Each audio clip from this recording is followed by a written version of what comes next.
मित्रों, अमृत कौन नहीं पीना चाहता, लेकिन जब वही अमृत मूत्र के जरिए कोई दे तो क्या आप ग्रहण करेंगे। ऐसी ही उतंग मुनि की कथा है। जब श्री कृष्ण के कहने पर इंद्र ने उतंग मुनि को दिया मूत्र में अमृत तो क्या हुआ जानते हैं। इस कथा में यह कथा हमें महाभारत के आश्वमेधिक पर्व में मिलती है। इस कथा अनुसार उतंग मुनि को श्री कृष्ण ने यह उपदेश दिया था जो इस वीडियो में देखने को मिलेगी।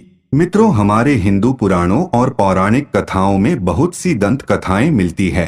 ऐसी ही एक यह कथा है। बहुत सुंदर कथा है। मित्रों, यदि यह वीडियो आपको पसंद आए तो वीडियो को लाइक और कमेंट में जय श्री हरि जरूर लिखें और चैनल को भी सब्सक्राइब करें। चलिए शुरू करते हैं। मित्रों, एक बार की बात है, द्वापर युग में एक बहुत बड़े विद्वान मुनि थे जिनका नाम उतंग मुनि था। वह एक बार कहीं जा रहे थे, तभी श्री कृष्ण भी वहां से गुजर रहे थे और श्री कृष्ण ने उन्हें देख अपना रथ रोक दिया। तभी उतंग मुनि ने उन्हें प्रणाम करते हुए बोले, हे प्रभु, एक जिज्ञासा है।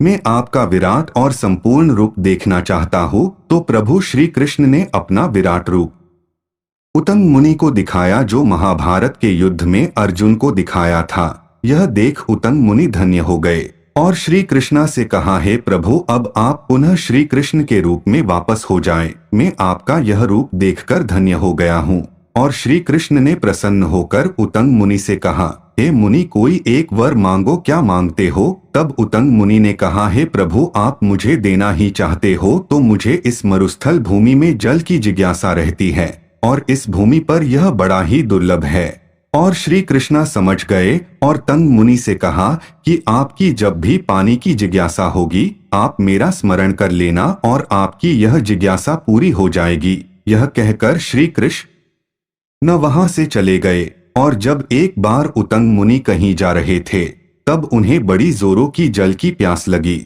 और उन्हें याद आया श्री कृष्ण का दिया वरदान और उतंग मुनि ने श्री कृष्ण का स्मरण किया। तभी सामने से एक नकधड़ंग चांडाल दिखाई दिया जिसके शरीर पर कीचड़ और दुर्गंध से भरा हुआ था और उसकी मूत्र इंद्रियों से पानी की एक धारा बह रही थी और वह कुत्तों के झुंड से घिरा हुआ था और वह मुनि की तरफ ही आ रहा था और पास आकर हंसते हुए बोला, उतंग मुनि, यदि आपको जल की आवश्यकता है तो आप यह जल ले सकते हैं।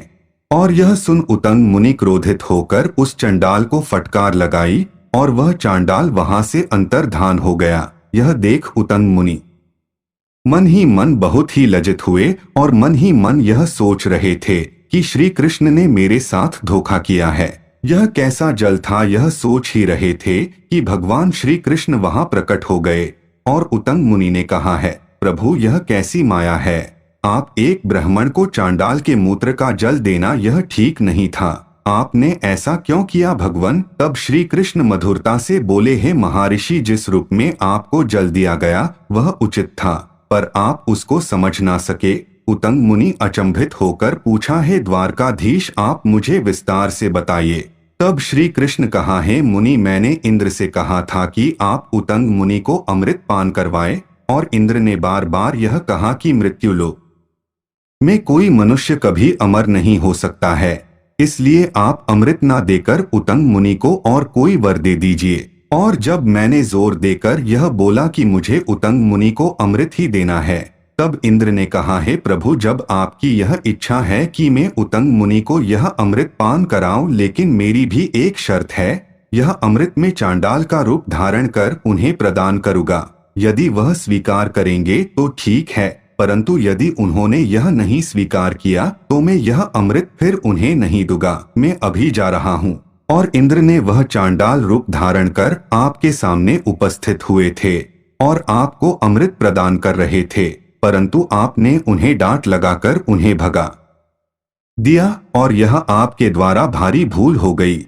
और श्री कृष्ण ने कहा, यह बात तो बीत गई, परंतु आपकी तीव्र जल की अभिलाषा को शांत करने में आपको दूसरा वरदान देता हूँ कि जब भी आपको इस मरुस्थल में जल की अभिलाषा होगी तब आकाश में जल से भरे हुए मेघों की घटा घिर आएगी और यहाँ आके आपकी जल पीने की अभिलाषा को शांत करेंगे और वह आपको सरस जल प्रदान करेंगे और उन मेघों को उतंग मेघ के नाम से इस पृथ्वी पर जाना जाएगा।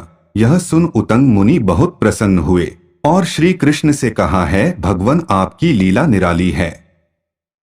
और आज भी मरुभूमि में वह उतंग नामक मेघ वर्षा करते रहते हैं। इस उतंग मुनि की कथा से हमें यह सीखने को मिलता है कि इस जीवन में सफलता या बहुमूल्य चीज इतनी आसानी से प्राप्त नहीं होती, और हमारे अच्छे कर्मों के कारण यदि वह सामने भी आ जाए तो हम उसे पहचान नहीं पाते। तो मित्रों, हमें आशा है कि आपको यह कथा पसंद आई होगी। ऐसी ही हिंदू पुराणों की कथाओं के लिए चैनल को सब्सक्राइब जरूर करें। आप सभी दर्शकों का धन्यवाद।